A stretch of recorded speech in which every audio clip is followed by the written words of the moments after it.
बिस्मिल्लाहिर्रहमानिर्रहीम। मोहतरम सामईन, अस्सलामु अलैकुम। रमज़ानुल मुबारक मुसलमानों के लिए अल्लाह ताला का एक नायाब तोहफा है। इरशाद बारी ताला है, ए ईमान वालो, तुम पर रोजे फर्ज किए गए जैसा कि तुमसे पहले लोगों पर फर्ज किए गए थे, ताकि तुम परहेजगार बनो। रोजा दिन इस्लाम का एक स्तून है और इसके बगैर एक मुसलमान का दिन मुकम्मल नहीं होता। इस वीडियो में हम बताएंगे कि वो कौन से 9 लोग हैं कि अगर वो रोजा ना रखें तो उन्हें कुछ भी गुनाह नहीं होगा, यानी उन लोगों को रमजान में रोजा ना रखने पर छूट है। हर मुसलमान मर्द और औरत जो बालिग हो और अपने होशो हवास में हो, उस पर रमजान के रोजे फर्ज हैं, यानी कि उसके लिए पूरे महीने के रोजे रखना जरूरी हैं। और अगर वो उनकी फर्जियत का इनकार करता है तो वो काफिर है और बिला वजह रोजा छोड़ना गुनाह भी है। लेकिन क्या आप जानते हैं कि 9 लोग ऐसे भी हैं जिन्हें रमजान के महीने में रोजा ना रखने की छूट है। ये 9 लोग रमजान के महीने में रोजे छोड़ सकते हैं। नंबर 1, बीमार आदमी। सबसे पहले इंसान जो रोजा छोड़ सकता है वो बीमार आदमी है। जो इंसान सख्त बीमार है तो ऐसे इंसान के लिए रोजा ना रखने की छूट है। अगर ऐसा बीमार आदमी रोजा नहीं रखता तो इस पर कुछ भी गुनाह नहीं। अब ये भी जान लीजिए कि ऐसी कौन सी बीमारी है कि जिसमें रोजा ना रखने की छूट है। हम आपको बताते हैं कि यहाँ पर इन बीमारियों की बात नहीं हो रही जो आमतौर पर नॉर्मल लोगों को होती हैं, जैसा कि अगर किसी के सर में दर्द हो गया, किसी के घुटने में दर्द हो गया या किसी को सर्दी में जुकाम लग गया और उसने रोजा छोड़ दिया, तो ऐसा करना बिल्कुल भी जायज नहीं। ऐसे लोगों को रोजा रखना जरूरी है। यहाँ पर बीमारियों से मुराद ऐसी बीमारी है जिसमें इंसान की जान जाने का खतरा होता है। अब ये भी जान लीजिए कि वो कौन सी बीमारी है कि जिसमें जान के जाने का खतरा होता है। तो इस बात का ऐसे पता चलता है कि अगर कोई माहिर डॉक्टर आपको ये कह दे कि अगर आप भूखे प्यासे रहे तो रोजा रखने से आपकी जान जाने का खतरा हो सकता है, या फिर डॉक्टर आपसे ये कह दे कि अगर आपने रोजा रखा तो आपकी बीमारी ठीक नहीं होगी या आपकी बीमारी और बढ़ जाएगी, तो ऐसी सूरत में रमजान के महीने में रोजा छोड़ना जायज है, लेकिन छोटी मोटी बीमारियों में रोजा छोड़ना जायज नहीं। अब यहाँ पर अगर किसी ने अपनी बीमारी की वजह से रोजे छोड़ दिए तो वो याद रखे कि इसे इन रोजों को बाद में रखना पड़ेगा, यानी कि जब उसकी बीमारी ठीक हो जाएगी तो उसको अपने छोड़े हुए रोजों की कज़ा करना पड़ेगी। अब अगर किसी की बीमारी ऐसी है कि वो कभी ठीक ही नहीं हुई और उसका आखिरी वक्त आ गया, तो ऐसे में वो अपने घर वालों को ये वसीयत करे कि मेरे इतने रोजे छूट गए हैं और वो उनका फिदिया अदा करें। और फिदिया ये है कि हर एक रोजे के बदले एक मस्कीन को 2 टाइम पेट भरकर खाना खिलाएं।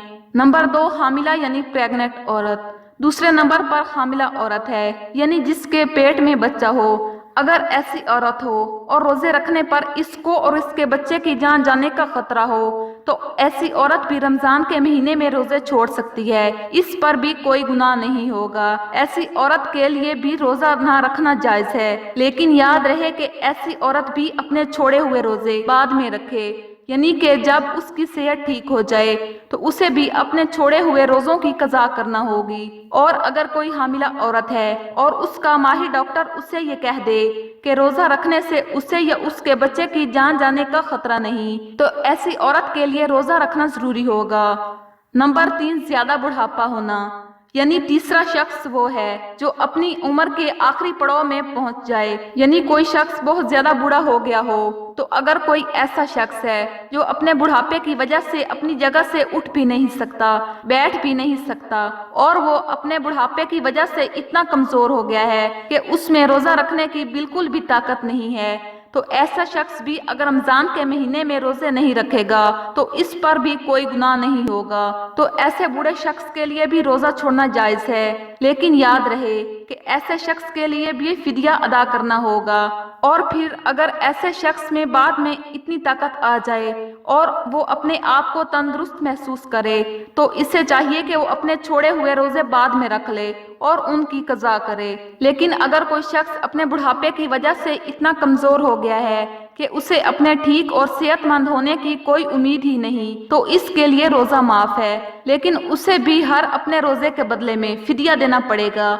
اور فدیہ یہی ہے کہ اپنے ہر روزے کے بدلے ایک مسکین کو پیٹ بھر کر 2 وقت کا کھانا کھلانا ہوگا۔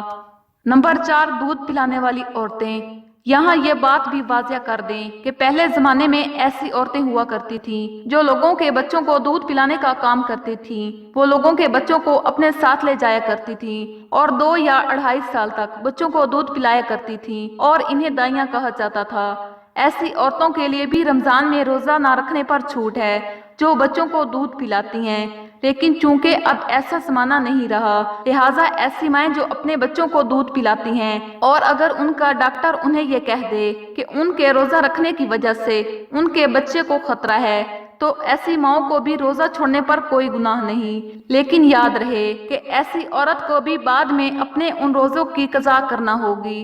نمبر 5، پاگل یا دیوانہ شخص، یعنی 5واں شخص وہ ہے جس کا ذہنی توازن خراب ہو چکا ہے اور وہ پاگل یا دیوانہ ہو چکا ہے اور اپنے آپے سے باہر ہو چکا ہے اور جو بہکی بہکی باتیں کرتا ہو اور جو اچانک بے ہوش ہو جاتا ہو، تو ایسے لوگوں کو بھی روزہ چھوڑنا جائز ہے، یعنی کہ اگر ایسا شخص بھی روزہ نہ رکھے تو اس پر بھی کوئی گناہ نہیں ہوگا، لیکن ایسے شخص کو بھی چاہیے کہ بعد میں جب وہ ٹھیک ہو جائے تو اپنے چھوڑے ہوئے روزوں کی قضا کر لے۔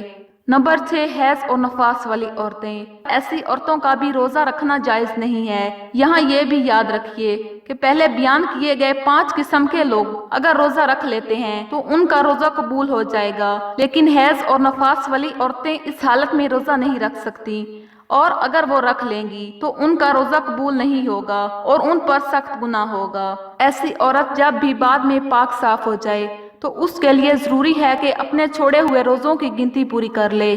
نمبر 7، سفر پر ہونا، یعنی مسافر ہونا۔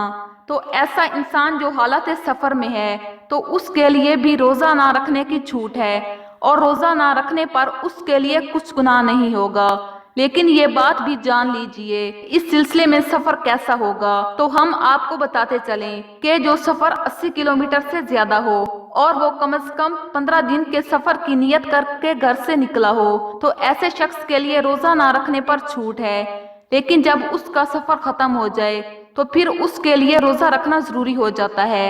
یہاں پر یہ بات بھی قابل ذکر ہے کہ اگر کوئی شخص سفر کی حالت میں ہے اور وہ یہ کہے کہ وہ روزہ ضرور رکھے گا کیونکہ اس کا سفر آرام دہ ہے، تو ایسا مسافر سفر کی حالت میں روزہ رکھ سکتا ہے اور اس کا روزہ ہو جائے گا۔ بس اگر سفر آسان ہے تو روزہ رکھ سکتا ہے، لیکن اگر روزہ نہ بھی رکھے تو اس پر کچھ گناہ نہیں۔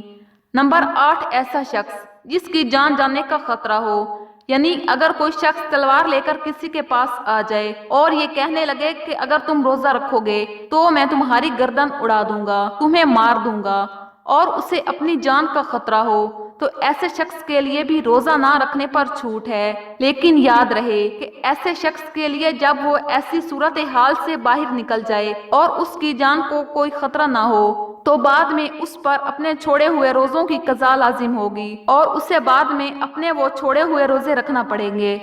نمبر 9، نابالغ بچہ، یعنی جیسا کہ ہم سب یہ جانتے ہیں کہ روزہ ہر بالغ انسان پر فرض ہے جو اپنے ہوش و حواس میں ہو، اسی طرح روزہ نابالغ بچے پر فرض نہیں ہے۔ اگر کوئی نابالغ بچہ روزہ نہیں رکھتا تو اس پر کوئی گناہ نہیں ہوگا اور اسے روزہ نہ رکھنے پر چھوٹ ہے، لیکن اگر کوئی بچہ 10 سال کی عمر کو پہنچ جائے اور اس میں روزہ رکھنے کی طاقت آ جائے تو اس کو چاہیے کہ وہ روزہ رکھنا شروع کر دے، اور ایسا اگر کوئی روزہ نہ رکھے تو اس کے گھر والوں کو چاہیے کہ اس پر سختی کریں اور اسے روزہ ضرور رکھوائیں۔